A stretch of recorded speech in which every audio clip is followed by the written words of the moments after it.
benefits. Protect our benefits. Protect our benefits. The reason that I'm here is that there are two pension plans out there. Both pension plans are harmful. There are problems with both pension plans. Now, a lot of the other people that support this in the unions, they want to tell us that if you don't support the union proposal, the so-called consensus proposal, then you support Adachi. That is nothing further than the truth. We do not support Adachi, and we do not support the consensus initiative. The reason I don't support it is because the people involved were not involved. Nobody went to the city workers. Most city workers, if you ask them today, have no idea what has been agreed to. And they refuse to put it out publicly, and there's no excuse for that it hasn't been put out publicly. It has to be put out publicly. All the details need to come public. And that's what I'm here to say. Put all the details out there. Let the people of San Francisco decide. Those who like it will vote for it. Those who don't won't. But you got to put the details out there. You can't try to hide things, try to manipulate things so that it's not clear. I just want to note that it has been mentioned how the lowest paid workers, the lowest paid retirees are going to be those who are going to suffer most by these changes of both these measures.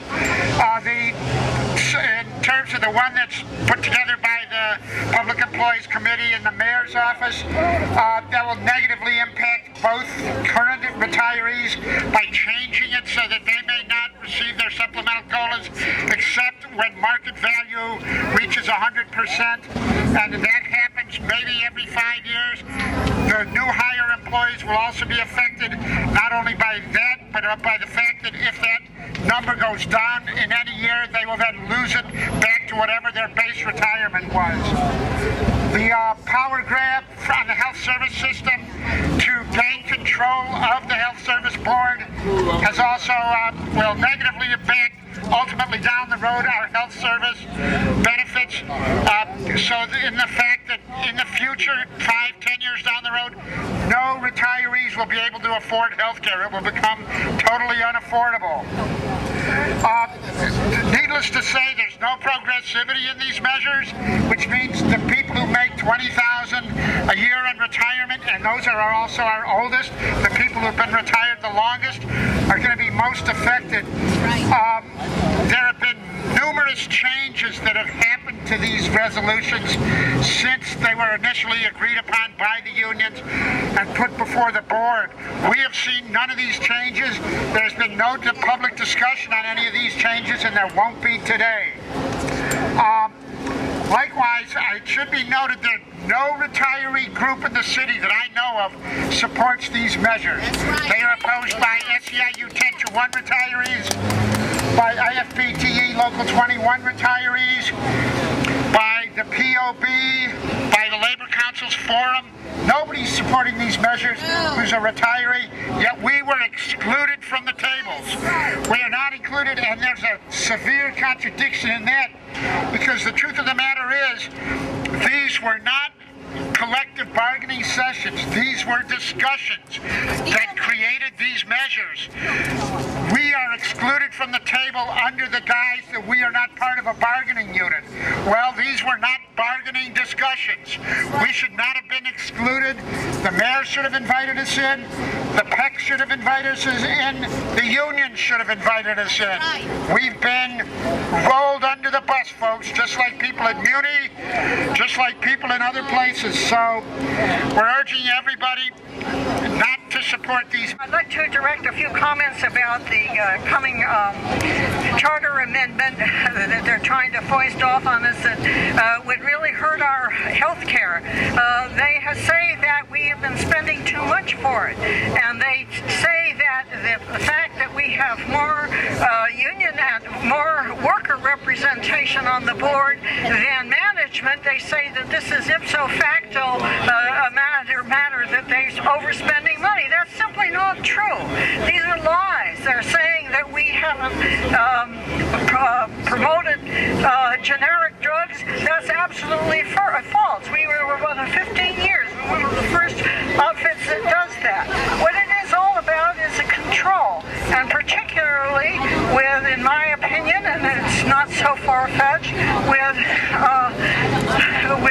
some of the bigger HMOs. So please vote against this measure. It's anti-worker and it's anti-ordinary person in the world. Thank you very much. Deals are being made behind our backs. In Washington, D.C., Obama apparently is about to give away the cost of living on Social Security. Deals are being made here at City Hall also that it will affect the cost of living of seniors.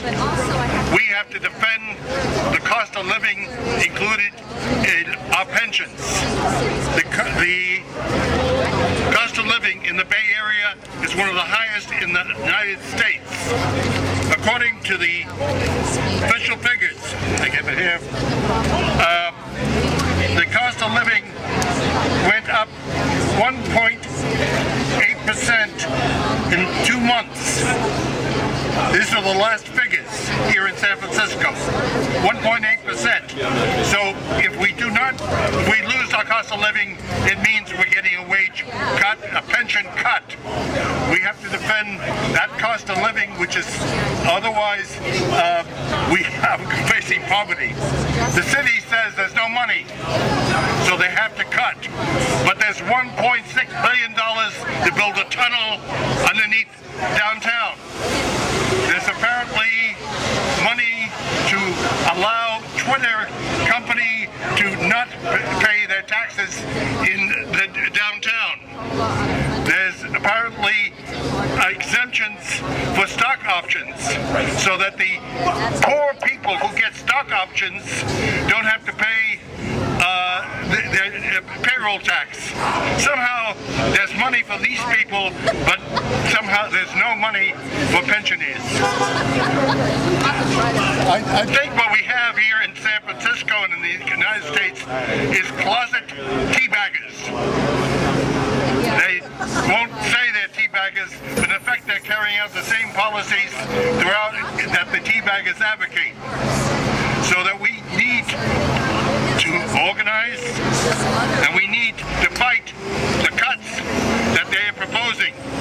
We want whatever party they claim to be, and in San Francisco they have co-opted many of the union leaders, but we have to fight whatever kind of co-option and defend our rights, even if that means rejecting the decisions made by a few union officials. I'm Lois Scott. I'm retired after over 30 years as a city planner. I was president of IFPTE 21, and I'm now a member of Protect Our Benefits.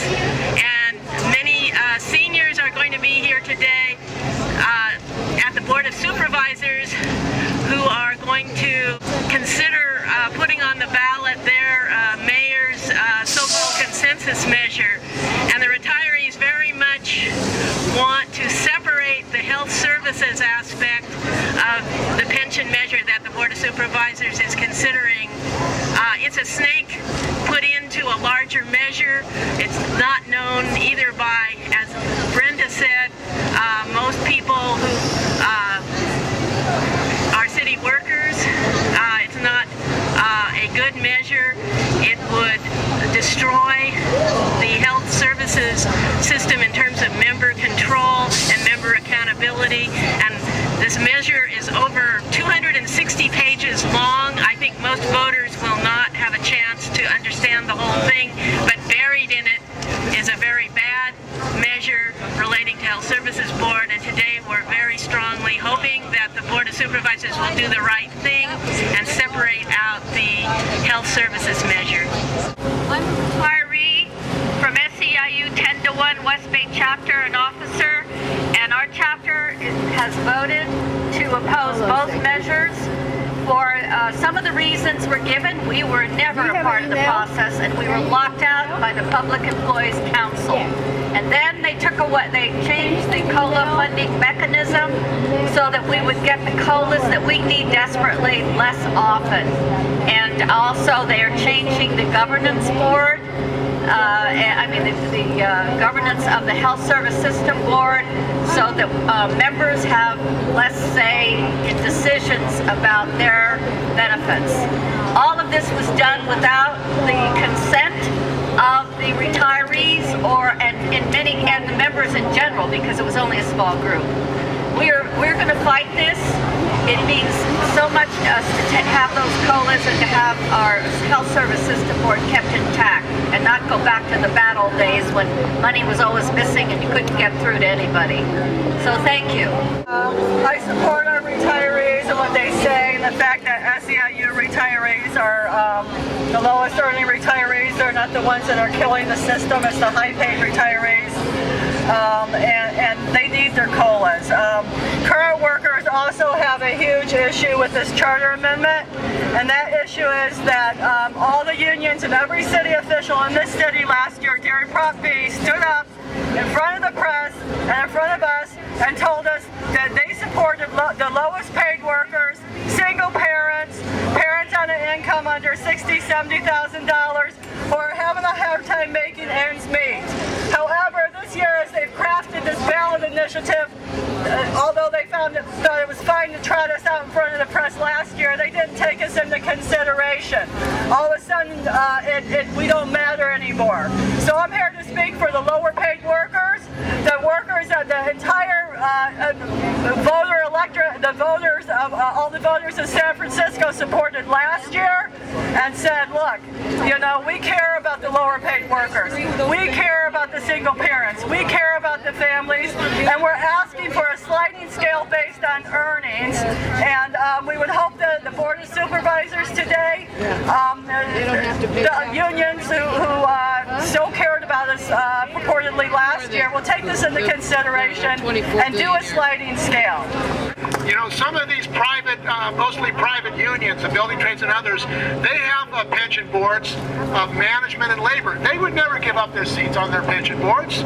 Yet they're telling the public workers, you should give up your seat on the pension boards and the medical boards. Why is that? This is a double standard. They would defend their pension rights to be on their board and take votes, yet they're telling public workers we should give up our rights. This is a double standard, and it shows there's duplicitous action by these people. They're not representing the real interests of public employees. And we're demand that the public workers have a vote on this. Before these unions support these initiatives, they should educate their members, they should put out the information and allow membership vote. Most of the members have not been given the information. Most of the members, and especially the retirees that will definitely be impacted the worst, have not been addressed. They have not been allowed to come into any of the meetings. They have not heard anything from them. The supervisors have not invited them in to talk to them to hear what their side is about all the negative things in this, both initiatives, Adachi's and the one that's so-called consensus. But the problem is the consensus is not with the workers. The consensus is with a few union leaders, and that's just not going to cut it. And so we're here to give a message to our unions that we are not going to stand for this. That if they won't fight for us, then we will fight for ourselves. And this is I'm very active in my union. I'm not speaking for my union, so let me clarify. I'm speaking for Brenda Barros, 32-year employee at San Francisco General, and all of those people that I work with that are totally opposed to both pension measures. Neither one is fair. They haven't been involved. They've only been told. When we talk to our union and we try to tell them that we oppose this, they ignore us. So they've given us no other choice other than to take it directly to the public. We also, in the city of San Francisco, not only are they planning to attack the retirees, but they're also terminating workers because of their age. And we have Cecilia Jaworski. Well, some complaints have been filed with the Civil Service Commission on the ethics of Nikki Callahan as the Human Resources Director. This Nikki Callahan has been involved in firing our coalition. Besides opposing these two anti-labor ballot initiatives, are going to be demanding an investigation into the removal of Nikki Callahan. She actually has been involved in illegally conspiring to fire workers because of their age. The workers in the planning department represented by IFPT 21. There was a so-called porno email scandal. That's right. Well, what they did was, who did they target? They targeted all the workers over 50 years of age. That's right. And they refused to investigate those workers who'd used email in this so-called scandal. So this is retaliation and targeting of senior employees. This is going on today in the city of San Francisco. City workers are being terrorized and intimidated, and it has to stop. We have to stand up for all city workers, including the senior ones. 17 months ago, I retired from ASME, from East Bay Mud Water. I was a public worker, member of ASME Union, and when I retired, you'd pick up the newspaper and you'd start to hear a little bit of rumblings about pensions and the not being able to afford them. 17 months later, I found out that I'm the reason that the economic crisis exists. I have to be afraid of my neighbors because they're laid off and I'm retired, and they have been told in the daily newspapers for months now that I'm the reason they're laid off. This is a very serious situation. What's happening in the United States today is an attack upon the poor, the attack upon the infirm, and the attack upon the pensioners. The people least able to fight back, and they know it.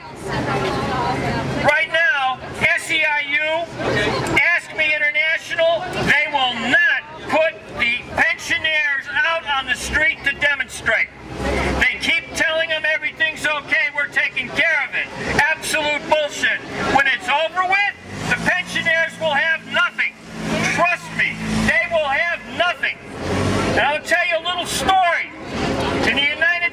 In the Soviet Union, the most revered group of people were the World War II pensioners. They were respected like gods in that society. When the collapse of the Soviet Union took place, they got rid of their pensions. Got rid of their pensions. Thousands starved. That is what's happening here. We are witnessing the collapse of our economy based upon what happened 2 years ago. You don't hear about what happened 2 years ago. All you hear about is we, the pensioners, are stealing all the money. Whatever happened to the people on Wall Street 2 years ago who did steal the money? Not only did they not go to jail, they got elevated to even higher positions. Positions where they continue to control the money and sit on our lives. We need a general strike. Yes. We cannot afford to wait any longer. And my predictions, 2 years from now, the pensions will be gone. 5 years from now, the unions will be gone. What do we do then? We still have the power now. We have to activate our unions, in particular ASME International and SEIU International. And they do not want to talk about a general strike. All they ever do, what they call organizing, is everybody get out your cell phone now. We're going to call the president. Tell him you're mad. That's what we want to do. Tell him you're mad. Mr. President, I'm mad. That's what they want to do. And if you don't have a cell phone, here, sign this petition. It says right here, we're mad, we're angry. That's what organized labor is doing today. Nothing.